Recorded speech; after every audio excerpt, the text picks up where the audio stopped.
नमस्कार, जय हिंद। इतिहास विमर्श में आप सभी का एक बार फिर से स्वागत है।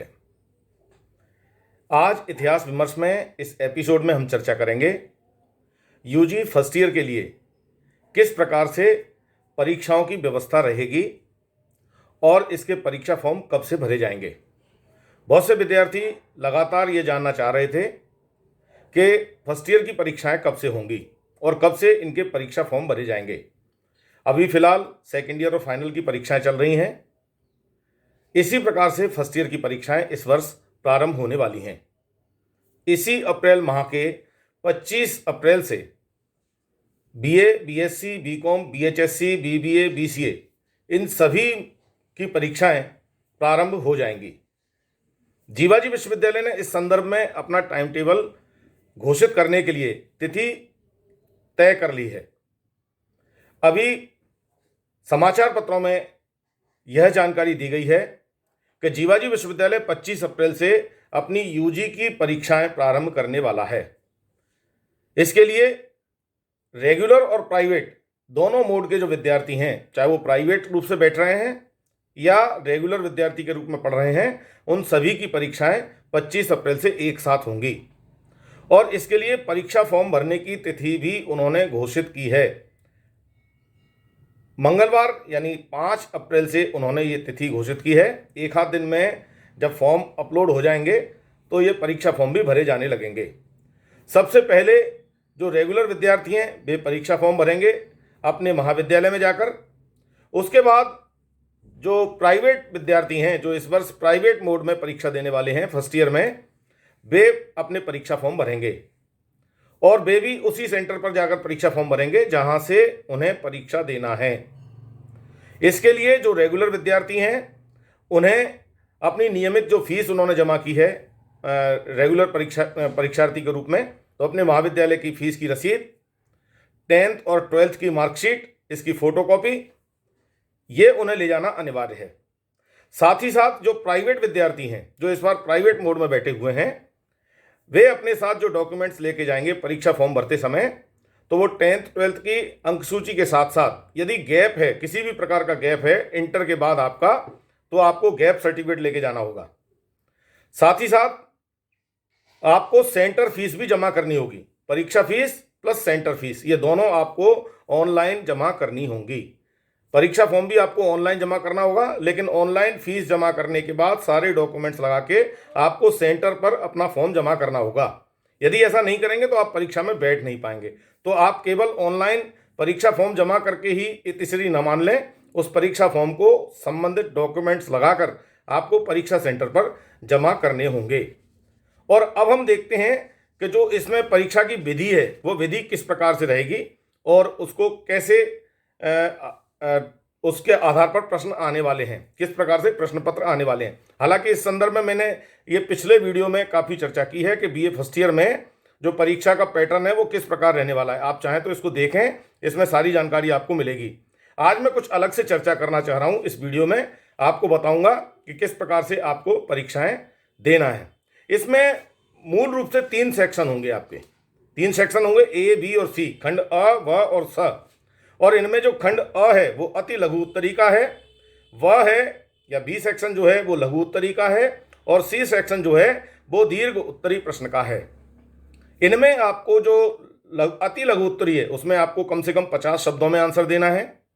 जो लघु उत्तरी है उसमें आपको कम से कम 200 शब्दों में आंसर देना है, और जो दीर्घ उत्तरी प्रश्न है उसमें आपको कम से कम 500 शब्दों में अपना आंसर देना होगा। तो इस प्रकार से आपकी व्यवस्था रहेगी, यानी टोटल 9 प्रश्न आपको करने होंगे।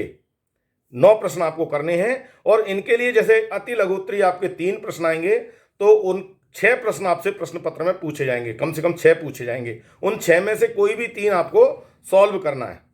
इसी प्रकार 4 प्रश्न लघु उत्तरी आएंगे, उनमें से आपको 8 प्रश्न पूछे जाएंगे परीक्षा में, और 4 प्रश्न आपको सॉल्व करने होंगे। इसी प्रकार 4 प्रश्न आपके आएंगे प्रश्न पत्र में दीर्घ उत्तरी, उनमें से कोई 2 आपको करने होंगे। इनका अंकों का विभाजन सामान्य तौर पर 2 नंबर का अति लघु उत्तरी, जैसे 2 × 6, 9 नंबर का लघु उत्तरी, 9 चौक 36, और 14 अंकों का जो है वो आपका दीर्घ उत्तरी होने वाला है, यानी 28 अंक। इस प्रकार से टोटल 70 अंकों का ये प्रश्न पत्र रहेगा। और ये 70 अंक का जो प्रश्न पत्र है ये रेगुलर विद्यार्थियों के लिए होगा, क्योंकि रेगुलर विद्यार्थी इसके साथ साथ 30 अंकों का सीसी दे रहे हैं, आंतरिक मूल्यांकन के लिए परीक्षा देंगे। वो अपने सेंटर पर जाकर अपने महाविद्यालय में ही देंगे। तो 30 अंक उनके वो हो गए, 70 अंक ये हो गए। इस प्रकार से 100 अंकों का आपका पूरा ये परीक्षा का कार्यक्रम होगा। जो प्राइवेट मोड में परीक्षा दे रहे हैं, क्योंकि उनके लिए कोई सीसी नहीं है, इसलिए उनके लिए यह प्रश्न पत्र जो है वो 100 अंकों का होगा। तो आइए देखते हैं जो एग्जाम की स्कीम है वो किस प्रकार रहने वाली है। रेगुलर विद्यार्थियों के लिए थ्योरी के 70 अंक रहेंगे। पास होने के लिए न्यूनतम 23 अंक लाना होंगे। प्राइवेट विद्यार्थियों के लिए 100 नंबर का प्रश्न पत्र रहेगा। इस प्रश्न पत्र में वस्तुनिष्ठ, अति लघु उत्तरी एवं दीर्घ उत्तरी प्रश्न हल करने होंगे। रेगुलर विद्यार्थियों के लिए आंतरिक मूल्यांकन के 30 अंक निर्धारित किए गए हैं। इनमें कम से कम 10 अंक लाकर उत्तीर्ण होना होगा। प्रत्येक विद्यार्थी रेगुलर प्राइवेट को एक वोकेशनल व एक फील्ड प्रोजेक्ट का चुनाव करना होगा। यह 100 अंकों का होगा। इसमें भी पास होना आवश्यक है। फील्ड प्रोजेक्ट और वोकेशनल कोर्स की जो परीक्षा होगी वो महाविद्यालय स्तर पर होगी। इसमें 50 अंक की आंतरिक मूल्यांकन और 50 अंक का बाह्य मूल्यांकन होगा। इसमें 5 अंक जो हैं वो आपकी उपस्थिति के हैं। 30 अंक आपकी जो प्रायोगिक फाइल आप तैयार कर रहे हैं, रिपोर्ट आप जो तैयार कर रहे हैं, 30 अंक उसके हैं। और 15 अंक का जो है वो वाइवा होगा। इसमें जो आंतरिक मूल्यांकन वो आपके महाविद्यालय के शिक्षक लेंगे, और जो बाह्य मूल्यांकन है वो विश्वविद्यालय द्वारा नॉमिनेट जो शिक्षक हैं वो आपके यहाँ के बाह्य मूल्यांकन करेंगे। और इस प्रकार से 100 नंबर का वोकेशनल कोर्स भी है और जो फील्ड प्रोजेक्ट है वह भी है। अब उसमें आपने क्या चयन किया है वो ये मैंने इसमें आपको वोकेशनल कोर्स, फील्ड प्रोजेक्ट से संबंधित इन वीडियोज़ को आप देख सकते हैं। इससे पहले मैंने इतिहास विमर्श में ही दिए हैं, तो आप इनको देख सकते हैं, इनका अध्ययन कर सकते हैं। खास तौर पर प्राइवेट विद्यार्थी, क्योंकि ये चीज़ प्राइवेट विद्यार्थियों को भी करनी है। और उसमें जो डॉक्यूमेंट्स दिए हैं, जो फॉर्म प्रोफार्मा दिए हैं, जिसमें है G1, G2, G3, G4, A1, A2, C1, C2, P1, P2, P3, P4, इसके आधार पर आपको रिपोर्ट तैयार करनी है। P1, P2, P3, P4 ये प्रोफार्मा आपको सभी में लगेंगे। तो इसलिए इन प्रोफार्मा के आधार पर आपको रिपोर्ट तैयार करनी है। इनको आप अगर देखेंगे तो इसमें आपको काफ़ी कुछ जानकारी मिल जाएगी इतिहास विमर्श के अंतर्गत। तो आप इसे देखें। प्राइवेट विद्यार्थियों को भी चूंकि प्रोजेक्ट देना है, उनको वोकेशनल कोर्स भी करना है, इसलिए वे जिस सेंटर से परीक्षा फॉर्म भरने वाले हैं वहाँ संपर्क कर लें और पहले ही अपने टॉपिक का चयन कर लें कि किस टॉपिक पर वो वोकेशनल कोर्स करने वाले हैं और किस टॉपिक पर वो फील्ड प्रोजेक्ट या सर्वेक्षण या इंटर्नशिप या सामुदायिक जुड़ाव और सेवा, कम्युनिटी इंगेजमेंट, इसका काम करना चाहते हैं। कोई एक आपको इसमें लेना पड़ेगा और वोकेशनल कोर्स लेना पड़ेगा। और वस्तुनिष्ठ जो आपका फाउंडेशन कोर्स है उसमें आपके वस्तुनिष्ठ प्रश्न पूछे जाएंगे, ओटी टाइप के, ऑब्जेक्टिव टाइप, वो वस्तुनिष्ठ रहेगा फाउंडेशन का पेपर। और फाउंडेशन के पेपर में आपको 2 पेपर देने हैं। बहुत से विद्यार्थी कंफ्यूज हैं कि मुझे 4 पेपर देने हैं, क्या देना। 2 पेपर होंगे आपके। पहला 50 अंक का पेपर होगा हिंदी और अंग्रेजी का, और दूसरा पेपर होगा 50 अंक का पर्यावरण और योगा का। और ये सारे के सारे वस्तुनिष्ठ आने वाले हैं। आपको बबल्स को काला करना होगा और इसके लिए आपको 2 घंटे का समय मिलेगा परीक्षा में। जो आप फाउंडेशन की परीक्षा देने वाले हैं उसके लिए निर्धारित समय जो किया गया है वो 2 घंटे का समय है। बाकी आप जो तीनों मुख्य प्रश्न पत्र देने वाले हैं, मेजर, माइनर और वैकल्पिक प्रश्न, इन तीनों पेपरों के 3 घंटे में आपको प्रश्न सॉल्व करने होंगे। बाकी जो वोकेशनल कोर्स है या फील्ड प्रोजेक्ट वाला पार्ट है, इसमें किसी प्रकार की लिखित परीक्षा नहीं होगी। मैंने इसका पैटर्न पहले बता ही दिया आपको। 50 अंक का होगा, 5 अंक उपस्थिति के, 30 अंक आपकी प्रायोगिक फाइल के और 15 अंक का वाइवा। ये आपका होगा, लेकिन महाविद्यालय स्तर पर होगा। इसके लिए यूनिवर्सिटी कहीं से कोई परीक्षा अलग से आयोजित करने वाली नहीं है, उसका अलग से टाइम टेबल नहीं देंगे। ये आपके कॉलेज लेवल की बात है, तो आपको अपने कॉलेज में ही संपर्क करना पड़ेगा।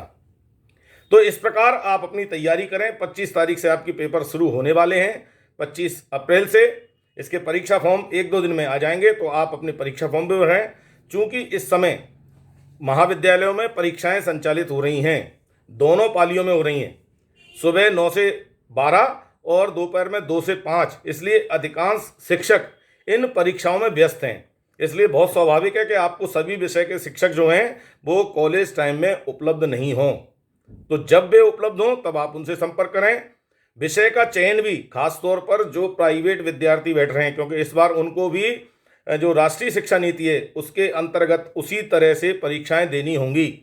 उनके लिए अलग से कोई और मोड नहीं है, चाहे वो प्राइवेट मोड में बैठे या रेगुलर मोड में, उनको भी राष्ट्रीय शिक्षा की नीति के अंतर्गत ही परीक्षा में बैठना होगा। और इतिहास विमर्श में इससे पहले किस प्रकार से राष्ट्रीय शिक्षा नीति है और किस प्रकार से विषय का चयन करना है, बहुत सारे वीडियो हैं, 1-2 मैं यहाँ आपको दिखा देता हूँ। आप चाहें तो इनको देखकर ये वीडियो आप देखिए। इस तरह के वीडियो इसमें 2, 3, 4, 5 हैं। तो किस प्रकार की नीति है, राष्ट्रीय शिक्षा नीति में विषय का चयन कैसे करना है, किस प्रकार हमें कोर्स निर्धारित करना है, वो सारी जानकारी आपको इसमें मिल जाएगी। लेकिन रेगुलर और प्राइवेट सभी विद्यार्थियों को ये परीक्षा इसी तरह देनी होगी। तो मेरा विश्वास है कि आपको अधिकांश जानकारी मिली होगी। आप लोग परीक्षा में सफल हों, मेरी ऐसी शुभकामनाएं हैं। आपने इतिहास विमर्श को लगातार देखकर अपना विश्वास जताया है। जिन विद्यार्थियों ने अभी तक इतिहास विमर्श को सब्सक्राइब नहीं किया है, वे चाहें तो इसको सब्सक्राइब कर सकते हैं। साथ ही साथ बेल आइकन पर जाएं और ऑल के ऑप्शन पर जाएं, जिससे समय पर आपको सारे नोटिफिकेशंस मिल सकें। परीक्षाओं के टाइम टेबल के संदर्भ में भी मैं इतिहास विमर्श के कम्युनिटी पर, ये देखिए आप, यहाँ पहले ये टाइम टेबल डला रहता है, अभी सेकेंड ईयर का जो नया टाइम टेबल आया है वो भी इसमें है। तो कम्युनिटी पर जाकर आप अपना टाइम टेबल देख सकते हैं, कितने बजे आपकी परीक्षा होगी और किस किस दिन आपके पेपर होंगे, किस विषय का पेपर कब होगा। तो आप कम्युनिटी पर जाकर अपना टाइम टेबल देख सकते हैं। साथ ही साथ एक निवेदन ये और है, क्योंकि बहुत से विद्यार्थी गांव देहात में भी रहते हैं, पूरे मध्य प्रदेश में इसी पैटर्न पर परीक्षाएं होने वाली हैं। यदि आपके जानने पहचानने वाले संपर्क के लोग इस बार जो है फर्स्ट ईयर की परीक्षा दे रहे हैं किसी भी मोड में, बीएससी, बीकॉम, बीए, बीबीए, जो भी, तो उनके लिए ये सूचना महत्वपूर्ण है। आप चाहें तो इसको उनके साथ शेयर करें, व्हाट्सएप पर, फेसबुक पेज पर, इंस्टाग्राम पर, जहां भी आप हैं, जिस भी सोशल मीडिया प्लेटफॉर्म पे हैं, आप चाहें तो आप इसको शेयर करें, जिससे वे भी इस सूचना का लाभ उठा सकें और समय पर अपने परीक्षा फॉर्म भर सकें। मुझे विश्वास है आपको ये एपिसोड पसंद आया होगा। यदि पसंद आए तो आप लाइक अवश्य करें। आपने ये वीडियो देखा, आपका बहुत बहुत धन्यवाद। जय हिंद।